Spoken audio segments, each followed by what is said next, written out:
Welcome to the show. This is UAP Truth 33. I'm John. I'm your host. Thank you for tuning in. I got a tough one. It's a tough one. It's about Amy Eskridge. What happened to Amy Eskridge? That's what we want to know. She was a beautiful woman. She was very smart. She was a genius. In my opinion, she was a genius. She was a master of chemistry, biology, electrical engineering, nanotechnology, and she was doing research in anti-gravity. And I believe that this led to her demise. She suffered surveillance. She suffered directed energy attacks that caused burns on her body. She had malware all through her computer. People were breaking into her house, rooting through her panty drawers. They were taking her notebooks when she wasn't home, copying them, and then returning them. They would leave little signs that they were there, like they would cut a cell phone charger that was plugged into the wall. They would do all kind of nasty things.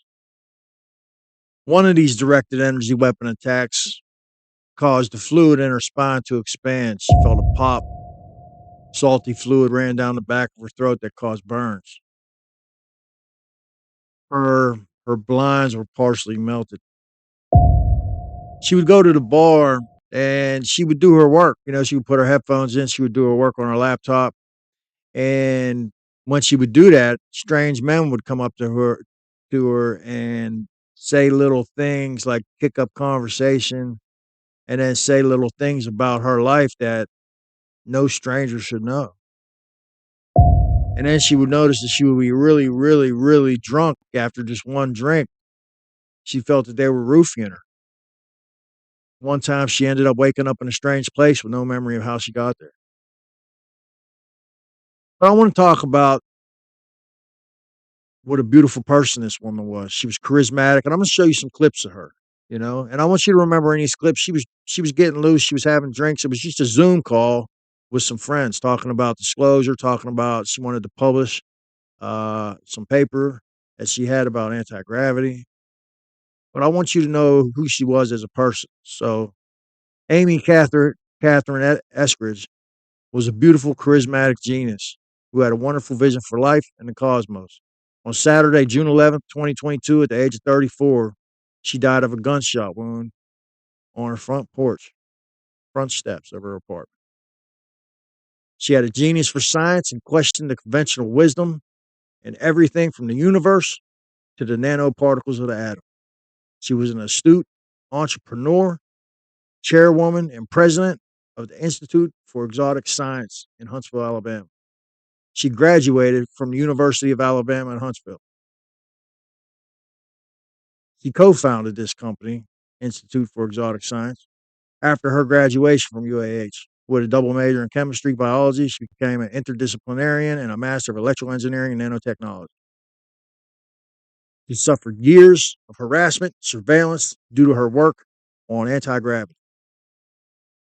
and interest in finding out about the secret space program and the UFO reality.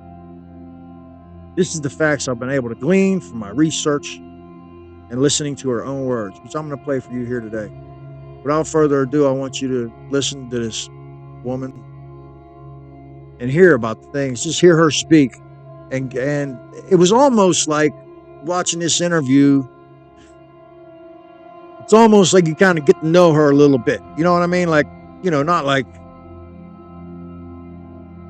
in like a deeply personal way, but you get to know the personality of her. She kind of opens up in this interview that I'm going to show you. And she talks about having drinks with like Lou Elizondo and Hal Puthoff, and she actually spoke to Hal, and she claims that he's like a telekinetic person, like he has telepathy powers. Hal Puthoff. She claimed that he told her about ultra-terrestrials, he called them, not extraterrestrials so much from space, but like ultra-terrestrials, like. These beings are like ultra-dimensional, have the ability to affect matter and time and things like that. Really wild stuff. And it really makes you wonder. She had a lot of connections. She knew a lot of people. She was who she said she was. And I believe that she was suffering, like she was under attack from a complex espionage type of coordinated harassment campaign that went on for years. She was under a lot of pressure. She said there was like 2 groups. There was one group who was saying, go, you almost got it. You know what I mean? Publish, get it done, publish it.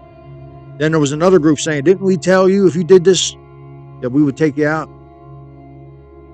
And you're going to hear her say these things in her own words. I had a real hard time doing this episode. I really did. And the reason why is because it's just tragic, man. It's tragic. Why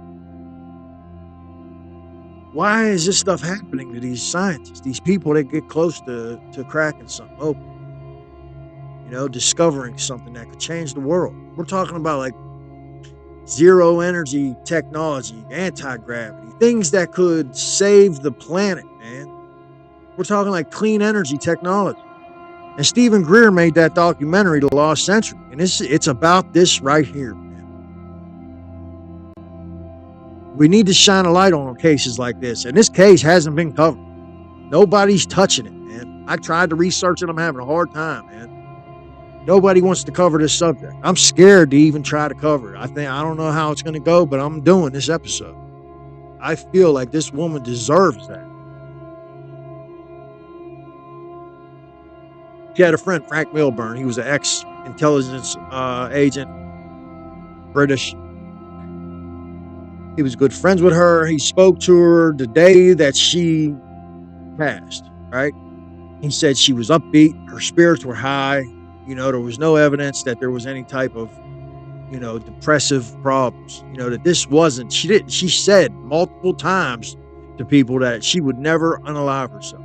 That if anything happened to her, she told people this.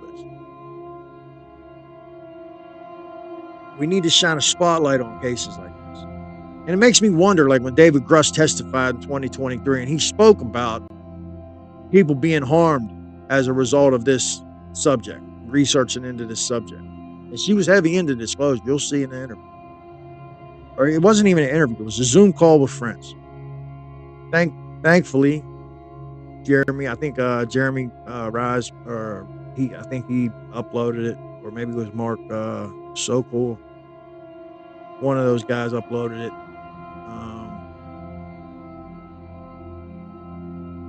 I don't know. And I do this with the utmost respect to her family. My condolences. And I do this. I'm not trying to disrespect anybody. I'm not trying to, open up any wounds. I just feel like this needs to be explored. Frank Milburn was a friend. He also said that they cremated her body within 24 hours of this, which is kind of strange. He called the local and federal authorities and asked about her. They had no information on her. Had no information. And this guy, he had connections. Like, they're not looking into it. Case closed. And he was asked, do you think this could have been a foreign entity doing this, like a foreign intelligence group? Possible. Her dental records were changed, and on her dental records, it was altered, and it said that she worked for an Israeli technology company. In her dental records, things like this were happening.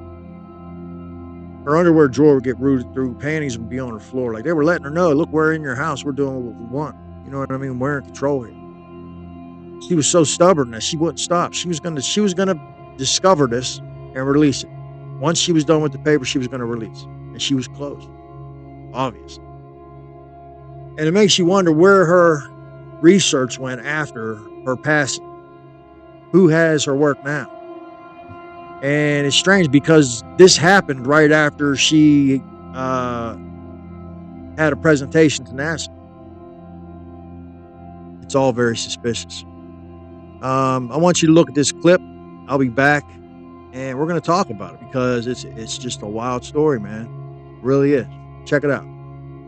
He was like, okay, listen to me. It's been independently discovered 4 other times. He said it has been suppressed every single.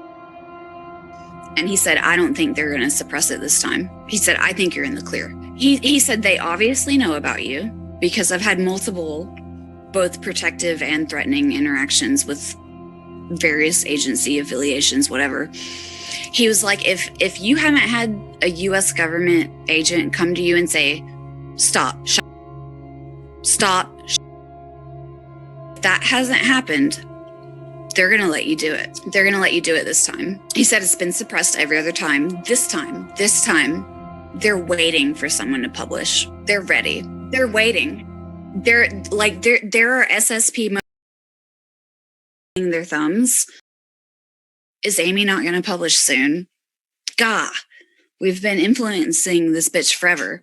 Doesn't she know we want her to publish? Jesus. Like, there's multiple people doing that right now. And on the other side of the fence, there's multiple parties looking at each other like, didn't we tell this bitch 3 years ago that we kill people for this? Is she not listening? What is she doing? She's still doing it? What? We told her we were going to kill her 3 years ago. So I have these two different scenarios floating constantly in my life where I have people being like, do it, do it, do it. You're the one, do it. And then I have multiple people being like, they're going to kill you. Don't do it. They're going to kill you. I have like multiple of these whispers in my ears. I can't even describe it. It's crazy. And then I even have the people that are like, this happens too. They're like, they kill people for this, right? And then they're like, because you're a young woman, they're going to kill you before they kill you too. And I have people digging through my panty drawer, breaking into my apartment, digging through my panty drawer so that I notice. Like, I have crazy that's going on right now. And it's stressing me out. It's stressing me out, dude. I'm stressed. Jeremy, we saw it in real life. We went down to the to a Walmart Supercenter, and Amy had in her mind to go get this the nicotine patches. She actually mentioned it to me at the apartment. And I know they are. Jeremy, Amy plans on coming down for the Alzafen experiment. Can you have those cameras on hand to give her physically? I don't know if they're checking the mail. They're definitely. So I was living in an apartment with my ex-boyfriend for 6 months, right? I moved back home with my parents because of this shit. Because people kept breaking into our apartment, and they would only do it when we were gone together in the same vehicle. Like, he and I would leave in the same vehicle, and then we would come back together. The first time we noticed the break-in, we came home, and there was a micro USB charger plugged into the wall, left there, cut in half with a knife, with the wire exposed on, and like both halves, like half of it is plugged into the wall and half of it is just sitting on the counter, and it's cut in half with a knife. What the fuck? The second time we noticed someone had been in the apartment is really fucking weird, because the night previous, it was like in the summer, and he had opened the bedroom window, the master bedroom window, to let the breeze in because he was hot. And I said, you know what? I'm really cold. Can you please, we were going to bed. I was like, I'm really cold. Can you please close the window? Because I feel the breeze. It's making me cold. And he said, yeah, I'll close it. And he pretended to close it, but he didn't. And the next morning, I noticed the window's to me. He said that he closed the window, but he didn't. But at that point, it was hot, so I left it open and I left. He was gone to work. I noticed the window was still open. I go to work, I leave it open. I come back like an hour later and the window is closed. Like, somebody witnessed that interaction, that I asked him to close the window and he didn't. He lied to me. He said he closed it. He didn't. I noticed it was open the next morning. I left without closing it. I came back before he came back. The window is closed. Because somebody was like, I'm going to close this window for this girl. She asked him to close it. He lied. He didn't. I'm going to go close it right now. It wasn't him. He was at work. The third time we noticed someone had broken in, he plugged in a pair of Bluetooth headphones to charge into a micro USB right as we left. We go to the bar. It's like a Sunday afternoon. We go to the bar and we work for a while together in one car. We come back. The headphones are unplugged. They're exactly where we left them. He plugged them in at 36% battery. We left. We come back. They're unplugged. They're at 36% battery, which means someone unplugged them almost immediately after we left. And so I'm like, that's weird. What are they dicking with the headphones for? I walk into our bedroom. I walk into our bedroom, and my panty drawer has been dug through, and there are pairs thrown on the floor so that I will notice that my panty drawer has been dug through. And I'm like, I'm pissed now. They're not panties that you wore, right? No, like, they dug through the drawer. Like, every girl has impractical panties that she gets for, like, bridal showers, birthdays, bachelorette parties. You never wear them. They're in the bottom of your panty drawer. You forget about them. They dug through my panty drawer and they pulled out the impractical ones. They pulled out the impractical ones I never wear and they threw them on the floor so I would notice. And no, they have touched my panties. No, but they're not doing it because they're not doing it for that reason. They're doing it to fuck with Amy. No, and it's they're do it to me too. Jeremy, did you see those emails I sent? Those emails I received about talking about my? No, not my. Damn, that's bad. No, they're going after my daughter. Yeah. Yeah, I don't know if it's a threat. If they're but they sent me an email with an invite to edit a document. So I opened up the document. The document was called the Falcon Space. I opened it up. It's basically kids between the ages of 8 to 11, and Ashira is 8, can go on this adventure of a lifetime, millions of years in the future, with the USD Hawkeye, United Space Command, probably Hawkeye time machine, millions of years in the future. Are they with the robot? Actually contacted them, and I was like, straight out from the beginning, I am open source. I said, I don't know if time machines are possible. It's kind of, I believe it. I just wanted to explain to them that they probably made a mistake here because I am Falcon Space Program, not the Falcon Space Program, which was the email that they used for it. Basically, people went to extreme lengths. Stan, have you seen one? Yes. What have you seen? Why are you into this? What's your reason? What's your motivation? What have you seen? What do you know? So, as you can see, she definitely was being targeted by some kind of complex espionage attacks. She was under constant surveillance. She would try to go to bars and put the headphones on, use her laptop, and she would, get her work done. And what was happening was a strange man would come up and say some weird things to her. He would say some weird things about her life that only, somebody close to her would know. Like this, perfect stranger shouldn't know these things. And they would ask her, what are you working on? And she claimed that she was roofied one time and woke up in a different state. Like that's what? And she was being like stalked, and she they were connected with Alabama Huntsville Redstone Arsenal. Her father was doing research and she was talking about these NASA scientists would come up with these prototypes and they would work, like these anti-gravity prototypes, and they would work, and well, maybe not all of them were anti-gravity, but she was talking about prototypes that work.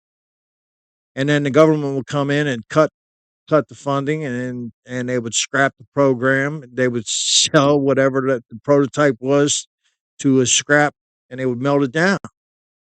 And her belief was that they were using these scientists to crack these codes, and then they would take those projects and they would put them in a black secret program, and they would classify it, and the scientists who created it wouldn't get any credit, and the thing would disappear. And she spoke about this happening. This is what they do, NASA, right? So she was dropping a lot of gems in this interview, and I think she was saying some things that maybe were pissed some people off. She said that she was dealing with two groups, and one group was telling her, keep going, and then when you get it, disclose that she was very close to cracking the code on this anti-grav. And then there was another group saying, didn't we tell you if you keep pursuing this, that we will, I can't really say it because of YouTube, but we'll unalive you, you know. And she was going through this. And there was an ex-CIA agent she was in contact with, and he was telling her, you know, make sure you keep your notebooks, you know, secured. You know what I mean? And then there was evidence that people were breaking into her house, taking her notebooks, copying them, and then bringing them back. Not only that, but it gets really crazy, right? So she believes she was victim of directed energy attacks.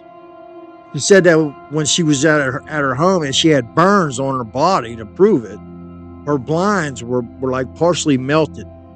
She said at nighttime she would be in her apartment and it would feel like she was in a microwave oven. That fluid in her spine expanded to the point where it popped and salty fluid ran down her throat and burned the back of her throat. Like, what the hell was going on, dude? And there was witnesses that saw the physical effects of this. There was other scientists that she was involved with who were also receiving harassment and different kind of surveillance and stalking. It's a wild story, man. She was just a young girl, man. I mean, seriously. I mean, she was 34. She was a young woman. Uh, you know, and it just rubbed me the wrong way. Um, and you want to ask who was behind it, right? She had a friend named Frank Milburn, and he was involved with British intelligence. And he said he spoke to her earlier that day, the day that she passed away, and that she was happy. She was, you know, her spirits were high. She was always like, you know, real charismatic and talkative, and there was no evidence that she would unalive herself, which is pretty much the narrative that's been pushed. That I personally I don't know. I don't know. I'm going to show you this other clip at the end, and I'm going to let you guys decide. You know, could it have been a foreign intelligence agency? You know, maybe Mossad or maybe some type of Chinese group or Russian group. I don't know. You know, I'd hate to say it was American, but there seems to be different groups inside of our government who are kind of battling it out behind the scenes about disclosure and other things. And there was definitely, I think that if she didn't crack the code on anti-gravity, I think she was close. Because why else would she draw this much attention? Be targeted by some type of very, very complex espionage type of attacks. Like things she was complaining of kind of sounds like Havana syndrome, right? I don't know if you guys are familiar with Havana syndrome, but people would experience gastrointestinal problems. Like her, she actually started suffering like Parkinson's type of symptoms, you know, and it stuck with her. Like, and the gastrointestinal problems ended up being she suffered that until the end of her life. You know, it's just a wild directed energy weapon, you know, like it's just really creepy, you know. And I don't know, you know, it's just I got daughters, man. So for some reason, this just it hit me it hit me, you know, like this woman didn't deserve this. She claimed that her dental records were tampered with. She discovered the records were altered, and it listed an unknown Israeli technology company as her employer, which is strange.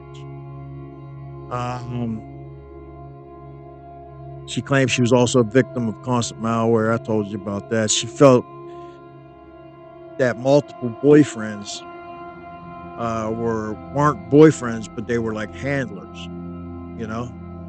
And she could tell because they would get real quiet when she would be talking about these things that was happening to her. And she felt that it was because they knew. They were her handlers, you know, and they would only stick around for 6 months, and then she said they would ghost her, you know.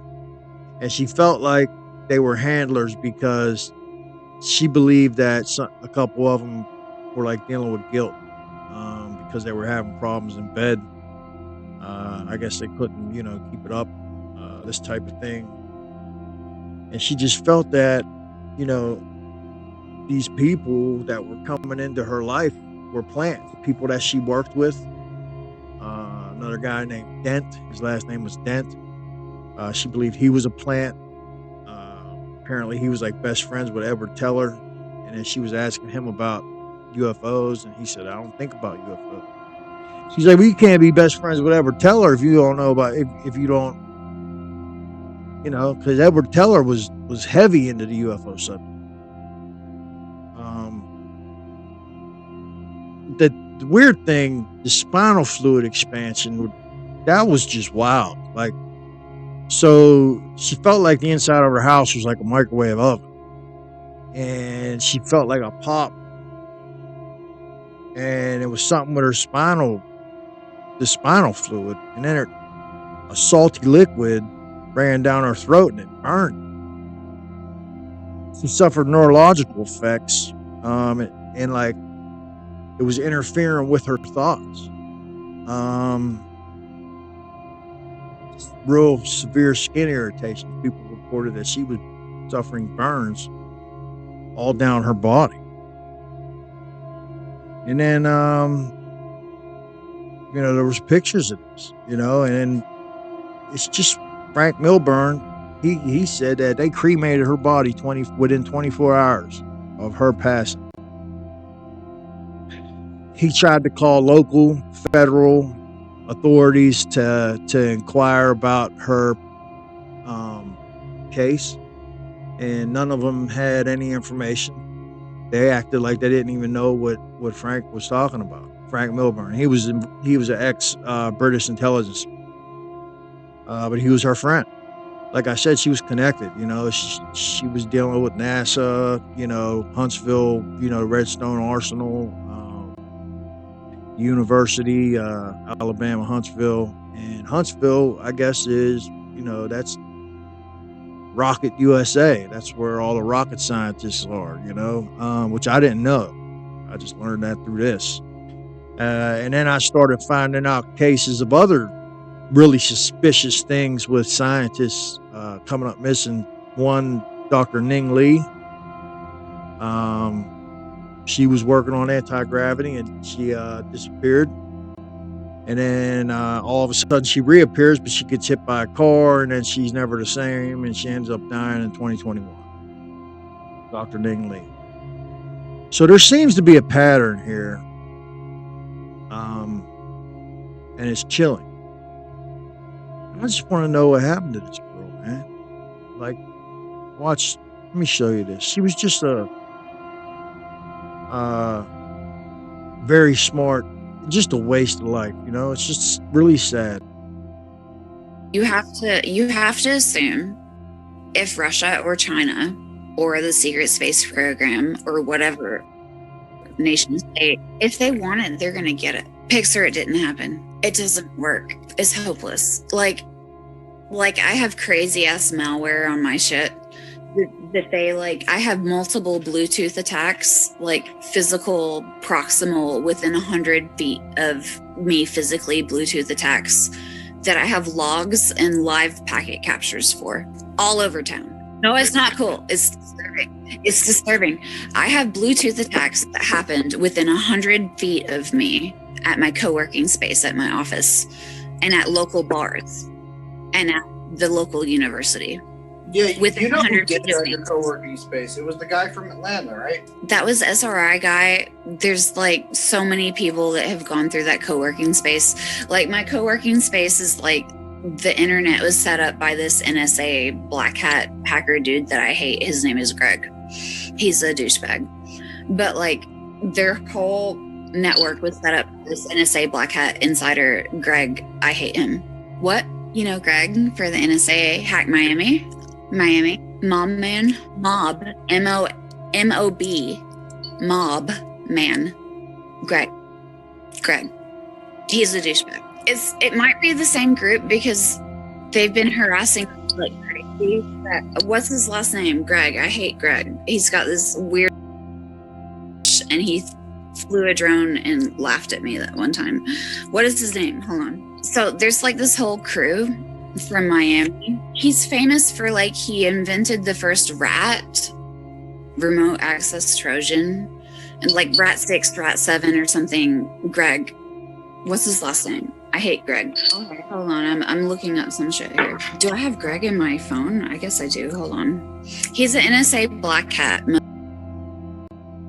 Greg, hold on. Greg Mob Man. He's in my phone as Greg Mob Man, which is his handle. I don't have his last name in my phone. I have his handle in my phone. Jeremy, have you ever met somebody who's this deep down the rabbit hole before? Hold on. Let me send you a type message here. That's very cute. It's cute. Like I have the code name of the hacker group. Like their public name is Lizard Squad. And then they have this code name that's just their private signal group. And I have my passwords are like the code name. And I will admit, I did it on purpose. I did. I totally did. I dove into the rabbit hole head first, 100% on purpose. Did I understand what I was doing? Absolutely not. Jeremy, I think it's been destined that Amy Eskridge be the one who pulls the final string on anti-gravity. Even it's if hilarious, I discovered in my lab, I think she's the one who needs to do it just because of her birthright, because of her situation, and because that's what a lot of people already believe. That's why I went on your show a couple weeks ago and said, I know who it is. Anti-gravity Messiah, and I know her name. You didn't believe me also. You should be. What do you think now? If anti-gravity were to be discovered, it would be in Huntsville. And if someone in Huntsville discovered anti-gravity, it would be like, I've heard I've heard half of your stories, and the half of them that I haven't heard, I totally believe. He was like, they do crazy ass shit to you just so that you feel like you can't talk about it. It's really bad because like I love to work at bars by myself. Like my most productive zone is to go to a bar by myself and sit there with my laptop and drink beer with my headphones in and get a shit ton done. I can't do that anymore.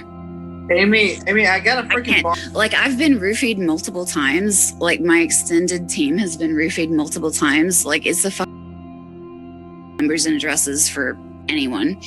And he has no phone numbers or addresses for the past 2 years because he disappeared and went to Mars or he's dead. He got erased. Handler romantic partners, 6 months exactly. They ghost you at 6 months exactly. It never lasts longer than 6 months because they like get attached to you and they make mistakes. Like protocol, you said, a 6-month protocol.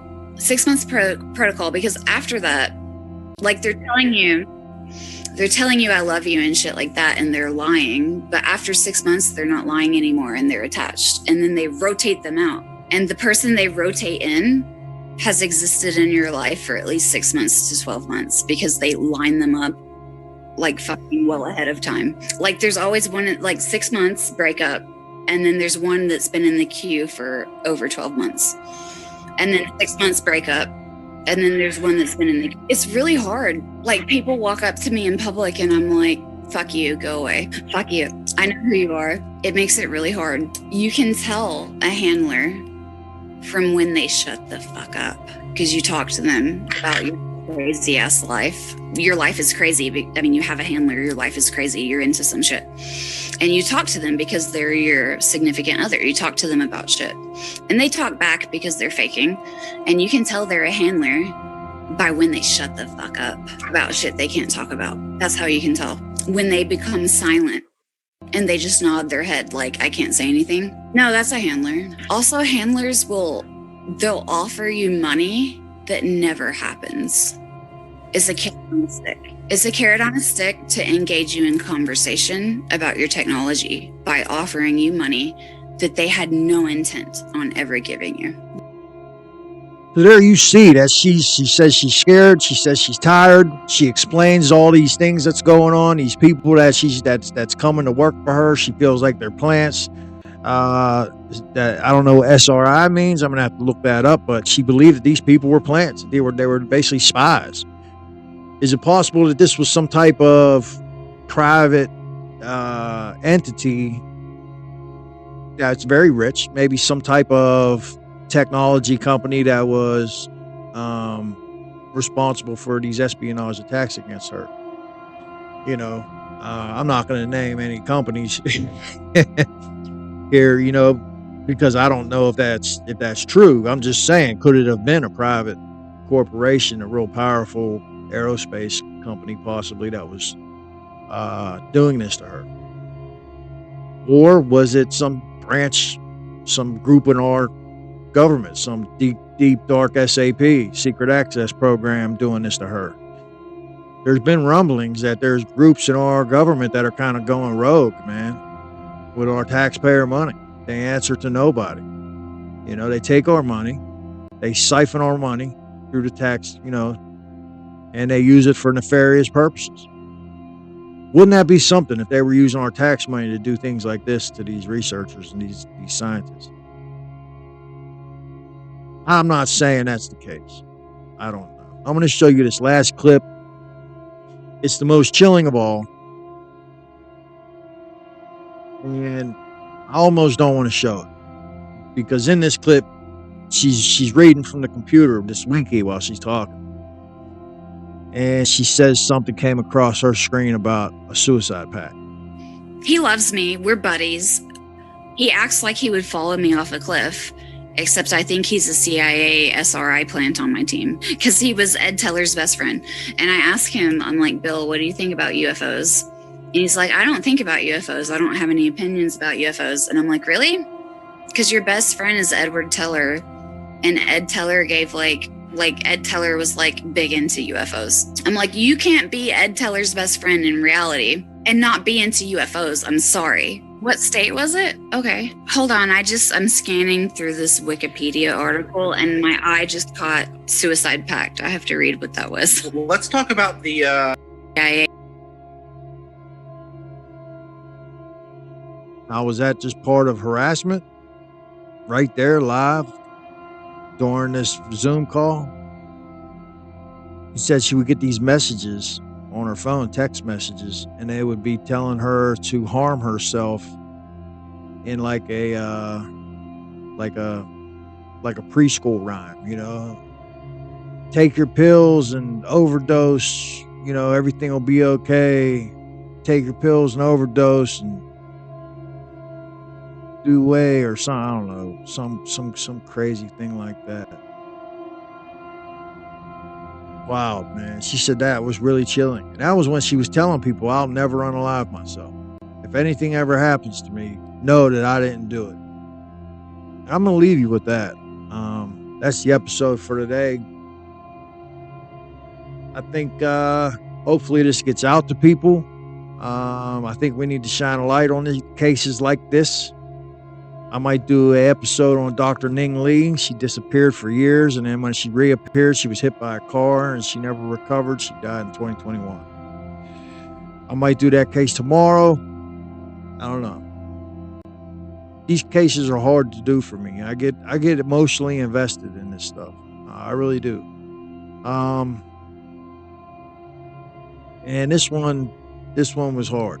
It was difficult. I'll be back tomorrow. This is UAP Truth 33. I'm John. Thank you for tuning in. I'll be back tomorrow. Please hit the like and subscribe. Share to your friends. I think this story needs to get out. Thank you very much for watching. Bye-bye.